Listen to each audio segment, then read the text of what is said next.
এই যে আইসবেডটা দেখতে আসছেন না, এই আইসবেডটা নিয়ে কিছু কথা বলতে আসি। আজকে একটা দোকানে গেছিলাম, বুঝছেন, দোকানে যেই আইসবেডটা দেখছি, তো অনেকগুলো আইসবেড ছিল, কারণ সৌদি আরব আমি অনেক দোকানে গেছি, কখনো মানে এরকম আইসবেড চোখে পড়ে নাই। যখন এই আইসবেডটা আপনার দোকান থেকে নিয়েছি, টাকা দিব, তখন এই আইসবেডটার মানে বলে যে নুসরিয়াল, বুঝছেন, যেটা আমরা বাংলায় বলি 50 পয়সা, ওইটা। তো এটা চিন্তা করলাম, 50 পয়সায় একটা আইসবেড, আর বাংলাদেশে এটার মূল্য পড়ে 16 টাকা, বুঝছেন।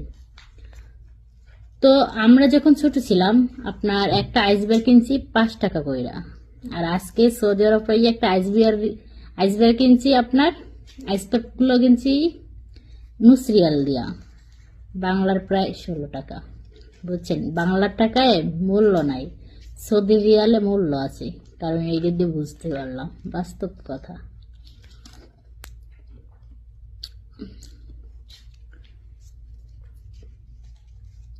সৌদি বলছি কি লেগে আর বাঙালি বল